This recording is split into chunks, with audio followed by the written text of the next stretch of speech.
Urban art is all about innovation. From using buckets on a busy street to filling an art gallery with local graffiti, to mixing jazz with spoken word, inviting us to listen with new ears, to look with new eyes. Wander down this train tunnel in Washington, D.C., and you'll discover the bold colors of urban graffiti artists. It is Washington's Wall of Fame, and Nick Posada's work is here. But unfortunately, the art he's created has been covered by other people's graffiti. This is what happens when nobody respects any type of work that someone spent their paint and their time on. This is what the Wall of Fame in D.C. has come to. Although the Wall of Fame is open to everyone, Posada cautions there are rules to be followed in the world of graffiti. Rules that not everyone appreciates. He says that real graffiti artists understand how to use color and how to make their work distinctive.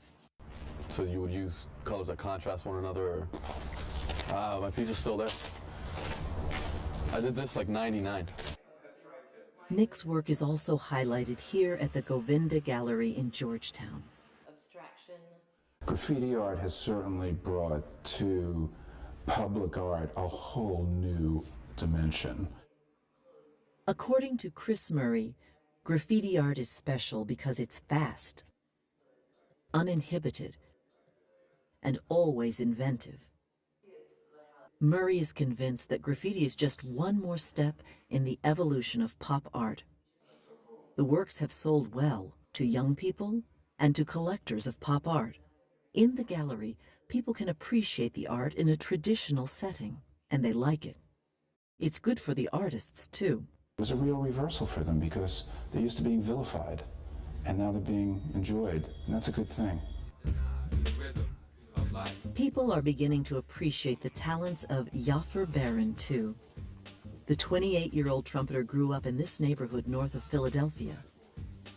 Both his parents are jazz musicians, but Yafer chose to mix more traditional, classical forms of jazz with the rap and hip-hop music of his own generation. His first CD is an innovative mix of both worlds.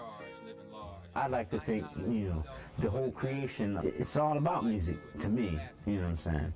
And I believe that the Most High is a musician. I guess it came from, my exposure to hip-hop and poetry that comes from that, and, some friends of mine. Yafer now plays in clubs in the city where he grew up. He also now has a deal with a major recording company. The stories of how these two artists developed, one musical, one visual, are not surprising to art history professor Don Kimes. But it's about sort of taking what it is that you come from, what you emerge from, what's authentic for you, and pushing it to the edge of its envelope, to the edge of its boundaries, its limits, and taking one more step. Kimes says artists need to build on their own cultural background, as anything else would be false. It is said that art is fundamentally about exploration and discovery.